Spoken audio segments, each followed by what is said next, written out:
옆 사람하고 인사 한번 합시다. 끝까지 지키는 믿음이 됩시다.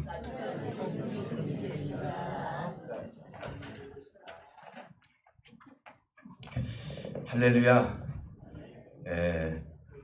우리가 믿음을 지킨다는 것은 쉬운 일은 아닐 거예요. 그래서 우리는 보통 믿음에다가 수식어를 많이 붙입니다. 믿음이 있는 사람, 믿음이 없는 사람, 믿음이 흔들리는 사람, 믿음이 강한 사람, 그리고 또 믿음을 통해서 충만한 삶을 사는 사람, 그리고 믿음은 있어도 하나님 믿지 않고 세상을 믿는 사람 등등 수식어를 얼마든지 많이 붙일 수가 있죠. 그래서 오늘 성경에서도 보니까 하나님이 가장 기뻐하시는 것이 하나님을 믿는 것이다. 믿습니까? 네. 그러니까 여러분들은 다 할 일 하신 거예요. 네. 벌써 하나님을 믿고 이 자리에 계시기 때문에 하나님께서 특별히 여러분들에게 무리하게 요구하신다거나 그런 것이 아니라 네가 내 앞에 있는 것, 네가 나와 함께 마음을 같이 하는 것, 이거보다 더 좋은 게 어디 있어요? 이제 조금 있으면 추석이 다가오는데요. 우리 부모님들이 가장 기쁜 것은요, 자식들의 선물보다도 자식들의 얼굴을 한번 보는 것이 더 기쁨인 줄 믿습니다. 우리 하나님도 마찬가지예요. 그래서 우리가 믿음을 통해서 하나님을 가장 기쁘게 해드릴 수 있는 저와 여러분들이 되시기를 먼저 주님의 이름으로 축복해 드립니다. 오늘 말씀드린 이 히브리서는요, 말 그대로 히브리 사람들에게 전한 말씀이에요. 그러면 이제 이 히브리라는 단어를 우리가 좀 어느 정도 알고 들어가야만이 오늘 히브리서 전체를 우리가 파악해 볼 수가 있고, 사실 오늘 히브리서 11장 한 절만 가지고 한 1절에서 6절만 가지고 전체적인 히브리서를 이야기한다는 것은 좀 부족해요. 그래서 제가 이 본문 말씀을 중심으로 해서 전체적인 내용을 같이 섞어서 이해하면서 은혜를 받을 수 있도록 그렇게 말씀을 전하도록 하겠습니다. 창세기 14장 13절에 보면은요, 히브리 사람에 대해서 이야기가 나와요. 거기에 보면은 히브리 사람 아브라함 이렇게 말씀이 나와요. 우리는 보통 이스라엘 사람 아브라함 이렇게 얘기하죠. 그 이스라엘은 후대에 있었던 국호예요. 우리가 보통 이렇게 예를 들어서 조선에서 예를 들어서 고려 시대부터 백제 시대 그리고 조선 시대 이런 식으로 쭉 오면서 국호가 바뀌듯이 히브리라는 이 민족보다도 히브리 사람들은 아주 작은 그런 부족과 같은 사람들이었는데, 이것을 통해서 사실은 어디까지 왔느냐면은 이스라엘이라는 나라까지 왔고 유대 나라까지 왔어요. 그래서 히브리 사람을 빼놓고는 이스라엘 사람이다, 유대 사람이다 라고 말할 수가 없어요. 가장 기초적인 것은 바로 히브리 사람부터 시작이 돼야 돼요. 그래서 창세기에도 보면은 히브리 사람 아브라함이라고 이렇게 나오고 있어요. 그래서 이들에게 하나님의 성민으로 세워주셨고 유목민이고 거기에 대해서 너무나 연약한 사람들이었어요. 그래서 하나님이요, 히브리 사람들에게 뭐라고 얘기하는 거니? 너희들이 강해서 내가 너희를 택한 것이 아니라 너희들이 약했기 때문에 내가 너를 택해서 썼다라고 그렇게 말씀을 하고 계신 것입니다. 그래서 이 히브리 사람들을 통해서 오늘날 예수 그리스도까지 이어지게 되었고, 그러면서 결국은 구원의 역사까지 우리가 이루게 된 것입니다. 그래서 이스라엘 유대인이라는 용어 속에 가장 기본이 되고 바탕이 되는 것은 히브리인이다. 이렇게 놓고 본다면 그러면 히브리서는 대체가 누구에게 보내진 것이냐? 바로 유대 사람들에게 보내진 거예요. 그래서 유대 사람들에게도 보면은 예수를 믿는 사람이 있고 믿지 않는 사람이 있어요. 거기에는 그리스도인 유대인, 그리스도 유대인들은 있어요. 그렇기 때문에 유대인들이 그리스도인으로서 살아가는 사람들이 있었는데 이들이 굉장한 핍박을 많이 받았다는 것이죠. 죽임도 당하고. 오늘날도 유대인들은 예수를 인정하지 않고 있어요. 오로지 여호와 하나님 한 분만 인정을 하고 있는 거예요. 그러니 그 당시에 유대인들이 예수를 믿는다는 것이 상상만 해도 얼마나 어려운 일이었는지를 알 수가 있는 거예요. 아니 지금도 예수 믿는 것이 어려운데 그때 당시 예수님 당시에 유대인들이 예수를 믿는 것은 아주 수치스러운 일이었고 요즘도 예수를 믿는 것은 그들이 수치스러운 일로 생각을 하기 때문에 국가 공무원들은 절대로 예수를 믿을 수가 없는 거예요. 그러나 지금은 거꾸로 예수를 믿는 사람들이 유대인 속에서 많이 생긴다라는 선교사님들의 소식을 많이 들어보기 시작을 합니다. 하나님께서는 거꾸로 그쪽에 복음을 전달하고 있구나라는 생각이 듭니다. 그래서 신약에서 사도 바울은 이렇게 자신을 소개합니다. 자신 여러 가지 소개하는데 그 중에 한 가지가 나는 히브리인 중에 히브리인이요 이 말이에요. 전통성이 있다 이 말이에요. 나는 그냥 대충 사는 사람도 아니고 어떤 혈통이 없는 사람이 아니라 유대인이지만은 유대인의 기초가 되는 히브리인 중에 히브리인이다라고 그렇게 소개를 하고 있습니다. 성경 히브리서가 강조하고 있는 것이 대체가 무엇인지 그 배경을 우리가 알고 은혜를 받아야 되는 줄 압니다. 그래서 우리는 이 저자의 문제도 우리가 한번 생각해 볼 필요가 있는데요. 이 저자는 현재로는 미상이다 이렇게 얘기를 하고 있어요. 그때 당시만 해도 우리가 신학교 다닐 때만 해도 사도 바울 선생님이 히브리서 저자가 아니냐라고 이야기를 하고 또 때로는 바나바가 아니냐 등등 이야기가 나오지만은 현재 여러 가지 히브리서에 나와 있는 내용을 놓고 본다면은 사도 바울도 아니다, 바나바도 아니다. 이게 누가 썼는지는 정확히 알지 못하나 그러나 단 한 가지 유대인이 분명히 썼다라는 것이죠. 왜 그러냐? 히브리서 내용을 보면은요. 구약 성경을 인용해서 쓴 신약 성경 27권 중에서 가장 많이 구약 성경을 인용한 말씀이 히브리서이기 때문이에요. 그렇기 때문에 히브리서는 모세 오경, 창세기, 출애굽기, 레위기, 민수기, 신명기 이 모세 오경을 알지 못하고는 히브리서를 쓸 수가 없어요. 그 내용들이 이 속에 다 들어가 있기 때문에 그러니까 아주 탁월한 사람이 이 히브리서를 썼고 하나님의 영감을 받아서 썼다 할지라도 기초적인 지식이 없이는 모세 오경에 대해서 기초적인 지식이 없으시는 히브리서를 쓸 수가 없다는 것이죠. 그래서 많은 사람들은 히브리서를 아주 어렵게 생각을 합니다. 그러나 제가 고민을 해봤어요. 이것을 왜 어렵게 생각하느냐. 이걸 아주 쉽게 우리 성도들에게 이 말씀을 가르쳐주고 은혜를 받도록 해야 되겠다. 그래서 3가지 정도로 내가 그 모든 부분들을 요약을 해서 그리고 이것이 은혜가 되는 말씀이라고 강조를 해서 여러분들에게 은혜 있는 말씀이 되기를 다시 한번 주님의 이름으로 축복해 드립니다. 이제 서론적으로 들어가기 전에 이런 면에서 히브리서는 구약과 신약을 포괄적으로 설명한 내용이고 그리고 구약의 율법과 신약의 복음을 아주 재미있게 표현을 했고 그리고 질서 있게 표현한 성경책이다라고 볼 수가 있는 거예요. 오늘날 우리가 복음의 길을 가야 된다는 것은요. 예수 그리스도를 빼놓고는 복음의 길을 갈 수가 없습니다. 그리고 그분을 믿어야 돼요. 그래서 히브리서 11장에서 1절에서 믿음은 바라는 것들의 실상이요 보이지 않는 것들의 증거다 이렇게 얘기했는데 우리가 보통 그런 부분에 대해서 이해는 해요. 그렇게 해서 11장만 딱 놓고 본다면은 대체가 왜 히브리서에는 이 말씀을 강조를 했는가? 이 배경을 알지 못하면은 우리는 무조건 보이지 않는 하나님을 믿어야 되겠구나. 무조건 하나님을 믿어야 되겠구나. 이런 개념이 생길 수밖에 없다는 것이죠. 그래서 이 배경을 사실 13장까지 있는데 1장에서 10장까지는 예수님과 그리고 구약의 말씀이 어떤 관계가 있는가 이런 말씀을 했다면 11장에서 13장까지는요. 하나님께서 주신 결론의 말씀, 구약과 신약의 결론의 말씀을 주시는데 11장 1절에서 믿으면 보이지 않는 하나님을 믿는 것이 무엇인지에 대해서 우리에게 정확하게 이야기를 하고 있다는 것입니다.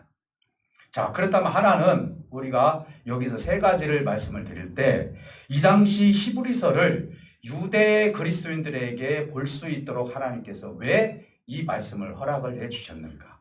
그 이유를 우리가 한번 생각해 봐요. 이것은 특별한 부류에게 주신 거예요. 그러면 오늘날은 그러면 우리에게 주신 거 아닙니까? 우리에게도 주셨어요.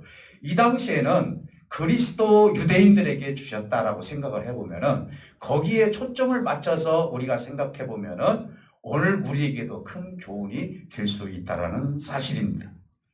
유대인들에게는요, 굉장히 예수 그리스도를 믿는 것이 어렵다고 제가 말씀을 드렸어요. 그렇기 때문에 유대인들은 정통적으로 율법을 지키는 사람들이에요. 그래서 하나님 위에는 아직 메시아가 오지 않았다고 해요. 지금 예수 그리스도가 메시아로 오셨는데 그 메시아가 이런 식으로 오시지 않는다는 것이죠.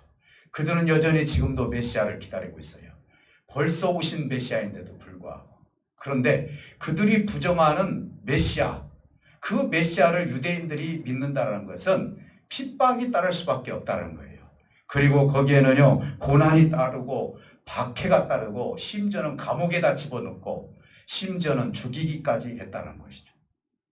오늘날 만약에 우리가 예수를 믿기 때문에 핍박을 받고 고난을 받고 죽을 고비를 넘기고 심지어는 감옥에 들어가고 심지어는 내가 우리 식구 중에 예수 믿는다는 조건 때문에 죽음을 당한다라면은 여러분 과연 예수님을 믿기가 쉽겠습니까? 어렵겠습니까? 굉장히 어렵죠. 굉장히 어렵죠. 그러다 보니까 유대 그리스도인들이 무슨 현상들이 벌어지기 시작하냐면은 예수 그리스도를 믿는 것이 이렇게 어렵다면은 예수를 차라리 안 믿는 게 더 낫겠다라는 이런 생각들이 계속 번지기 시작하는 거예요. 그래서 하나님께서 이 히브리서 기자를 통해서 예수 그리스도가 누구인지를 정확하게 이야기를 해주지 않으면은 안 되겠다는 그런 마음을 하나님께 주셨기 때문에 반드시 유대인들에게 이 히브리서를 주었다라고 볼 수가 있어요.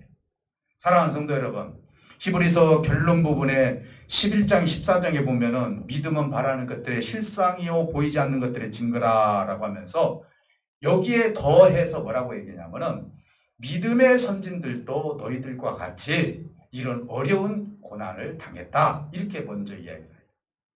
구약 성경에 나와 있는 믿음의 선진들도 하나님을 믿기 때문에 앞으로 오실 메시아를 믿기 때문에 어려운 일을 당한 것이 너희 때만 있는 것이 아니라 구약 메시아가 오시기 전에 구약 시대 때도 이미 하나님의 사람들은 죽임을 당했고 고난을 받았고 어려운 일을 당했다. 그러니 너희들이 예수를 믿는 것에 대해서 핍박을 받고 그리고 생명을 잃을 것 같이 두려움이 생긴다 해서 예수를 떠나는 일은 하나님을 믿는 것 중에서 정말로 어리석은 일이다. 이 이야기를 이 히브리서 기자가 말씀을 해 주신 것입니다. 믿음의 선진들도 너희들과 같이 그런 어려운 가운데서 하나님이 살아계심을 증거를 받았고 그래서 그들은 지금까지 그의 이름이 너희의 율법 속에서도 나와 있지 않느냐. 이것이 바로 열매이다라는 것이요. 하나님에 대한 믿음을 떠나서는 안 된다. 예수에 대한 믿음에 대해서는 이런 고난과 역경 속에서 떠나지 말고 끝까지 지키기를 원한다라는 것이 첫 번째 이유예요. 그렇다면 또 하나 여기서 믿음의 확신을 주기 위해서 구약에 있었던 일부터 신약의 예수님까지 어떻게 연관이 되어 있는가? 이 부분에 대해서 이 기자는 얘기를 합니다. 뭐라고 얘기합니까?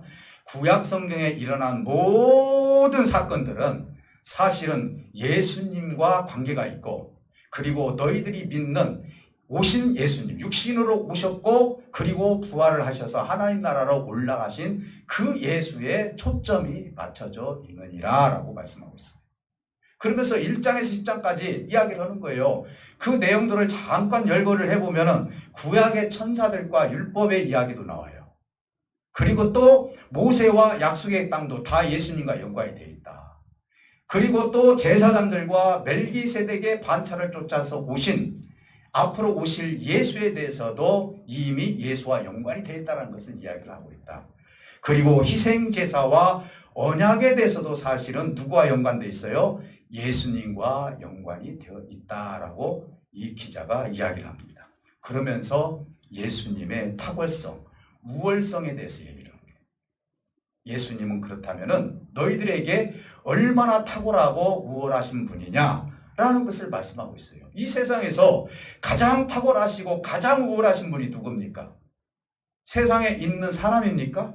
사실은 저희들이 믿는 예수님 아닙니까? 육으로 오신 예수님이시며 하나님 아니시겠습니까? 이것을 유대인들이 잊어버려서는 안 된다는 것을 말씀하고 있는 거예요. 사랑하는 성도 여러분, 이런 박해 속에서 믿음의 선진들이 어떻게 믿음을 지켰는지 지금부터 열거를 하겠다라고 하면서 아벨에 대해서 이야기를 해요. 뭐라고 합니까? 가인보다 나은 제사를 드리다가 그는 가인에게 죽임을 당했어요. 최초의 살인자가 누굽니까? 아담의 후손 가인과 아벨 아닙니까? 그 중에서 가인, 큰아들이 아벨을 죽인 거 아니에요. 그런데 아벨이 어떤 제사를 드렸습니까? 하나님이 가장 기뻐한 제사를 드렸어요. 이게 잘못된 겁니까? 하나님의 그 의로움을 하나님께 올려드리고 찬송하는 것이 잘못되었냐고요. 근데 가인에 의해서 살인을 당했다는 것이죠. 하나님을 믿다 보면은 이런 일들이 구약에서도 있었다는 것을 이야기하면서 그의 그 의로움이 지금도 너희들에게 말씀하고 있느니라 그래요. 여러분, 우리가 볼 때 세상에서 정말 잘 자라신 분들, 존중할 만한 분들이 비록 육체는 없지만 그들의 정신을 받아들이는 게 뭐죠? 그분이 이렇게 살았다는 것이죠. 우리 선조들에 대해서 믿음 생활 잘하고, 예를 들어서 주기철 목사님이나 손양원 목사님이 어떻게 돌아가셨는지를 알게 되면은 그분에 대한 어떤 육체에 대해서 우리가 지금 그리는 겁니까? 아니죠. 그분이 어떻게 하나님의 믿음으로 그 믿음을 지켰는지에 대해서 우리가 이야기하고 있지 않습니까? 오늘 하나님께서 히브리서를 통해서 아벨은 이런 믿음을 통해서 죽임을 당했지만은 그의 의로움은 지금도 우리들에게 이야기하고 있지 않느냐. 또 하나 인물을 얘기합니다. 에녹은 어떠느냐? 에녹은 365년을 살면서 하나님과 동행을 했다고 성경은 써 있어요. 여러분, 에녹이라는 사람은 어떤 기록이 없지만은요, 그가 그 시대에 살았다는 것은 하나님을 집중하고 살았다는 얘기거든요. 그래서 365년 동안 살면서 하나님을 기쁘게 함으로 말미암아 하나님께서 죽음에 대한 맛을 보지 않고 하늘로 끌려 올라갈 수 있도록 에녹을 하늘로 끌려 올린 사람이 에녹이 아니냐. 이런 가운데서도 에녹은 그렇게 하나님을 섬기면서 살았다. 노아는 어떠냐? 노아는 사실은 의로운 상속자가 되었다. 우리 하나님께서 노아에게 시켜서 방주를 지어라 라고 했을 때 이게 성경에서 85년에서 120년 동안 이렇게 기록인데 정확한 기록은 없지만은 어쨌든 80년이 넘도록 산에다가 방주를 지었다는 것은 이게 어려운 일이에요. 상상을 한번 해보시기 바랍니다. 군산에서 가장 높은 곳에 무엇을 지을 때 군산 시민이 안 볼 사람이 어디 있어요? 저게 저 뭐래? 하면서. 근데 노아가 높은 산에다가 방주를 지을 때 사람들이 뭐라고 얘기했겠습니까? 저런 미친 사람이라고 하지 않겠습니까? 날이 이렇게 했는데 무슨 비가 와서 거기까지 물이 차겠느냐? 라고 이야기를 하면서 나름대로 얼마나 많은 핍박을 받았을까요? 그 기간 동안 계속 그는 하나님의 명령대로 순종하면서 노아 방주를 만들어냈던 사람이에요. 그러니 그는 사실은 하나님의 말씀을 믿고 순종했기 때문에 의로운 상속자가 되지 않았느냐. 자, 보아라. 유대 그리스도인들이요. 오늘날로 보면 우리 그리스도인들에게 이야기를 하는 거예요. 이런 핍박 가운데서 믿음의 선진들은 하나님께 기쁨이 되었고, 그리고 하나님께 올림을 받았고 하나님의 의로움을 나타내지 않았느냐. 거기에 대고 아브라함은 어땠습니까? 아브라함은 순종함으로 말미암아 장래의 유업을 받았다라고 이렇게 이야기를 하고 있어요. 순종함으로 말미암아 그가 사실 보세요. 하란에서부터 가나안까지 온다는 그 거리가 보통 거리가 아니에요. 그때 당시 움직인다는 것은 사실은 죽음과 상관이 있는 거예요. 그렇기 때문에요, 그들이 양식을 가지고 그리고 짐승을 가지고 가서 텐트를 쳐놓고 어느 정도 살다가 그리고 또 옮기고 했을 때 그가 하란에서 얼마나 잘 먹고 잘 자랐습니까? 그럼에도 불구하고 하나님께서 내가 지시할 땅으로 가라 했을 때 하나님 여기가 좋사옵나이다. 내가 이사가면 고난이 있고 어려움이 있으니 나는 이 자리에 있겠나이다 라고 만약에 아브라함이 그렇게 이야기를 했다면 그의 역사가 어떻게 일어났을까요? 아브라함은 순종하고 그가 그 길을 떠나서 하나님 앞에 의로운 자가 되었고 그리고 상속자가 되어서 오늘날 우리들에게 우리의 믿음의 아버지라고 이야기할 정도가 되었다는 사실이에요. 사랑하는 성도 여러분, 그러니 이런 믿음의 선진들이 끝까지 믿음을 지켰던 것처럼 아무리 죽음이 있고 감옥이 있고 고난이 있다 할지라도 절대로 하나님을 떠나는 일이 아니다라고 히브리서는 우리에게 말씀하고 있다는 것입니다. 사랑하는 성도 여러분, 오늘날은 얼마나 참 많은 사람들이 하나님을 떠납니까? 지금 그때 당시로 비교해 본다면요, 우리의 생명이 위협을 받습니까? 아니면 정말 그런 고난이 있습니까? 그게 아니에요. 오늘날 사실 우리 많은 사람들은 세상에서 살다가 물질이 없어서 하나님을 떠나고 건강치 못해서 하나님을 떠나고 사람과 관계 맺기가 힘들어서 하나님을 떠나고 우리는 수도 없이 어떻게 보면 아주 가장 기초적인 문제들 때문에 하나님을 떠나는 경우들이 많이 있다는 거예요. 내가 만약에 무엇 때문에 떠났다면요, 하나님을 그만큼 중요시 여기지 않았다는 거예요. 정말 하나님을 내가 중요시 여겼다면요, 무엇 때문에 하나님을 떠날 이유가 없다는 거예요. 여러분, 여러분들이 가장 중요시 여기시는 분이 누굽니까? 살아계신 하나님 아닙니까? 정말 하나님을 내버리고 떠날 정도로 중요한 것이 있습니까? 그것이 물질입니까? 건강입니까? 명예입니까? 우리는 수많은 사람들이 하나님을 떠나는 경우들이 있는데 다 물어보면요, 하나님을 중요시 여기지 않았다는 거죠. 사랑하는 성도 여러분, 우리는 믿음을 지키는 것이 얼마나 귀중한 일인지 몰라요. 저와 여러분들 꼭 믿음을 지켜서 하나님이 가장 기뻐하시는 우리 성도님들이 되시기를 주님의 이름으로 축복해 드립니다. 마지막으로 또 하나는요, 구약의 일과 예수님의 탁월성을 얘기를 해주셔요. 이것은 어떻게 보면은요, 끝까지 믿음을 지켜야 할 이유를 얘기를 해주시는 거예요. 예수님과 구약의 사건을 몇 가지만 제가 히브리서에 나온 것만 간단 명료하게 말씀을 드릴게요. 하나는 뭐냐? 구약에는 율법이에요. 구약에서 율법을 빼놓으면은요, 말할 수 없는 거예요. 그러면은 신약에서는 뭐냐? 복음이에요. 구약에서 율법을 누가 받았습니까? 모세가 받았죠. 그리고 신약에서는 복음을 누가 전했습니까? 예수님이 전했죠. 그래서 이렇게 얘기합니다. 구약의 율법과 신약의 복음 중에서 무엇이 탁월하냐라고 물어보는 거예요. 구약의 율법을 지키는 사람들은 유대인들이에요. 근데 복음으로 오신 예수님의 탁월성을 얘기하지 않아요. 생각 한번 해봅시기 바랍니다. 무엇이 탁월합니까? 율법은 내가 무슨 죄를 지면 거기에 대한 대가를 반드시 받아야 돼요. 그렇잖아요. 손이 잘못하면 손을 끊어야 돼요. 사실은 이 율법이 무서운 거예요. 그런데요, 복음은 뭡니까? 복음은 내가 율법을 지키지 못했다 할지라도 용서가 있다는 거예요. 내가 지키지 못한 것을 용서해 주시고, 그리고 내가 그것을 다시 한번 일으켜서 새로운 마음으로, 내가 새로운 사람으로 내가 반드시 하나님의 말씀을 지켜야 되겠다는 마음이 생기는 거예요. 그러니까 율법보다 더 탁월성이 있는 것은 바로 복음이라고 말씀하고 있는 거예요. 율법을 너희들이 그런다고 지키고 있느냐? 아니잖아요. 다 자기들 속이고 있잖아요. 어떻게 율법을 100% 다 지킵니까? 그런데도 불구하고 바리새인들 같은 경우는 다 율법 지킨다고 얘기하지 않습니까? 그것은 스스로 속이는 것이고, 그래서 예수님께서 독사의 자식이라고 얘기하지 않습니까? 우리는 스스로 속일 수는 있으나 하나님을 속일 수 없어요. 만약에 율법대로 살아서 내가 의로운 사람이 되겠다라고 한다면 빨리 포기하시기를 주님으로 축복해 드립니다. 빨리 포기하셔야 돼요. 율법은요, 주님이 없이는, 성령이 없이는 지킬 수 없는 거예요. 그래서 율법보다도 복음이 탁월하다. 이게 지금 히브리서 1장에서 10장까지 나와 있는 내용이에요. 또 하나는 뭐냐? 구약의 모세와 하나님의 본체의 형상으로 오신 예수님과 비교해 보는 거예요. 유대인들이요, 모세를 얼마나 중요시 여기는지 몰라요. 자기 민족이라고 해서요. 그러면서 모세가 탁월하냐, 예수가 탁월하냐. 성경은 이렇게 얘기합니다.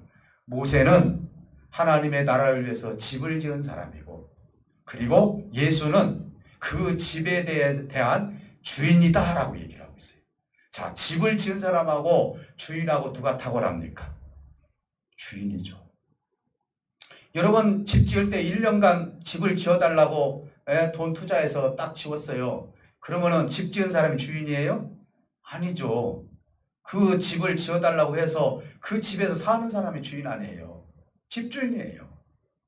이 말은 뭔 말이냐면은 세상의 모든 율법으로 기초를 세운 것은 모세를 통해서 그 율법을 통해서 집을 세웠다면은 이제 그 율법을 인용해서 복음을 통해서 용서가 있고 그리고 그 주인이기 때문에 율법을 지킬 수 있도록 만들어 준 것이 바로 누구냐? 예수님이라는 거예요. 그래서 예수님은 율법의 주인이신 거예요. 복음의 주인이신 것이고. 그래서 우리 주님은요, 우리들에게 용서를 통해서 율법이 죄가 무엇인지를 가르쳐주고 있기 때문에 그것을 통해서 우리는 하나님의 사람으로서 성장해 나가는 거예요.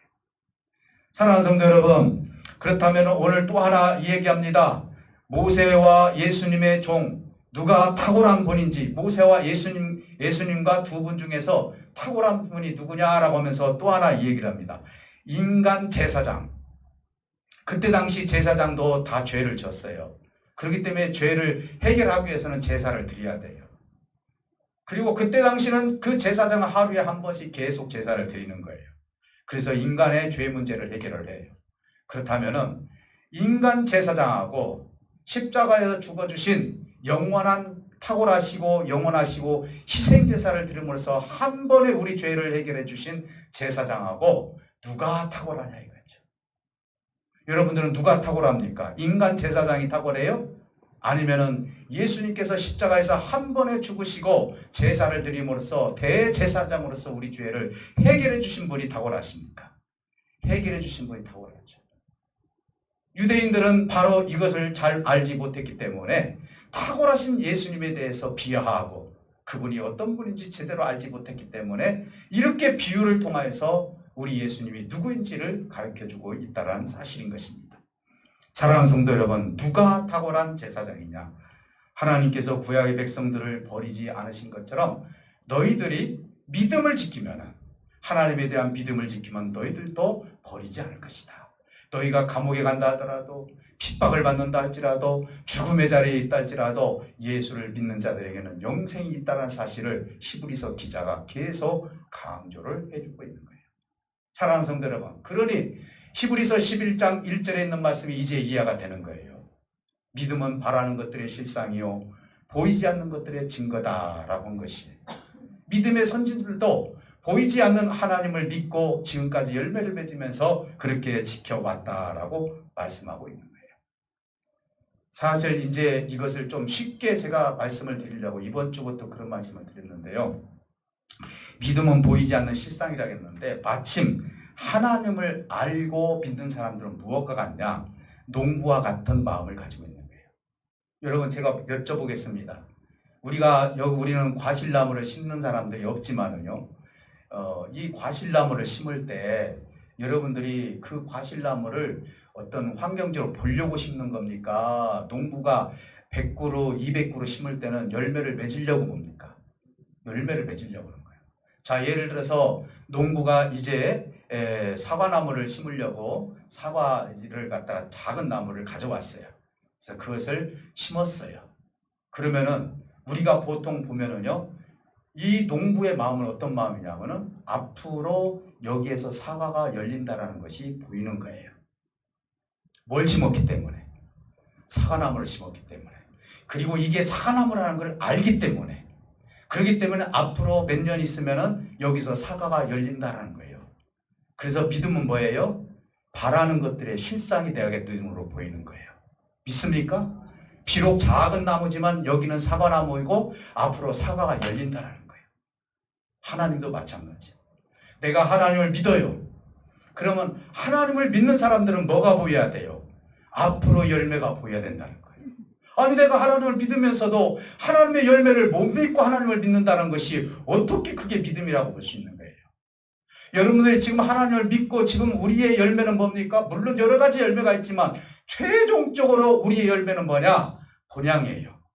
하나님의 본향에 가서 하나님과 영생할 수 있다는 것을 믿고 내가 하나님을 믿는 거예요. 농부가 사과나무를 심어서 사과가 열리듯이 내가 하나님을 믿어서 내가 앞으로 영생의 나라에 들어갈 수 있다는 것을 믿고 내가 이 세상에 살고 있는 거예요. 그러니 무엇이 두렵냐 이 말이에요. 히브리서 기자는 그 얘기를 하는 거예요. 예수를 믿으면 영생의 나라가 있다는 것을 너희들이 믿고 있지 않느냐? 그래서 핍박이 무섭냐? 고난이 무섭냐? 투옥되는 것이 무섭냐? 죽는 것이 무섭냐? 이게 아니라는 것이죠. 영원히 우리를 살게 하신 예수님을 믿음으로 말미암아 영생의 나라가 너희들 눈앞에 있고 그리고 그 나라가 기다리고 있는데 왜 너희들이 예수를 떠나려고 하느냐, 이렇게 지금 말씀하고 있는 거예요. 사랑하는 성도 여러분, 여러분들이 혹시 무슨 일이 있달지라도 그 무엇보다도 다 버려도 예수님을 버린다거나 하나님을 버리는 것은 가장 어리석은 일이다. 오늘 저와 여러분들이 정말 하나님에 대한 믿음이 있다면 이 믿음이 고난이 따른다 할지라도, 어려움이 온다 할지라도, 내일이 되지 않는다 할지라도 하나님을 떠나는 것은 정말 어리석은 일이라고 히브리서 기자는 저와 여러분들에게 지금 말씀하고 있는 거예요. 그래서 우리의 믿음이 끝까지 변하지 않는 믿음이 되시기를 주님의 이름으로 축복해 드립니다. 오늘 제목처럼 저와 여러분들은 믿음을 지켜서 잘했다. 네가 이 세상에서 살 때 내가 너의 믿음을 보았노라. 네가 가지고 있는 이 달란트를 이렇게 남겼으니 더 큰 것을 갖게 되고 그곳에서 하나님의 잔치자리에서 너와 내가 영원히 살 것이라는 그 음성을 듣고 여러분들이 영생의 나라에 들어갈 것을 기대를 하면서 마침 농부가 그 사과를 갖다가 수확하는 것을 기대하는 것처럼 우리들도 우리 생명이 하나님 나라에서 수확되는 그날까지 여러분들의 믿음을 끝까지 지키셔서 어떤 어려움과 곤란함이 있다 할지라도 하나님의 믿음만큼 끝까지 가지고 가시기를 주님의 이름으로 축복해 드립니다. 우리 다 같이 기도하실 때 하나님, 내가 혹시 믿음이 연약한지요? 아니면 내가 믿음이 없는지요? 하나님, 오늘 이 시간 나에게 믿음을 더욱더 덧입혀 주셔서 믿음은 보이지 않는 것들이 실상이라고 했으니 내가 하나님을 믿고 더욱더 하나님을 가장 기쁘게 드리는 우리 하나님의 자녀가 되기를 원합니다 라고 해서 기도하시고 아픈 부위에 손을 놓고 다 같이 기도하십니다. 살아계신 아버지 하나님,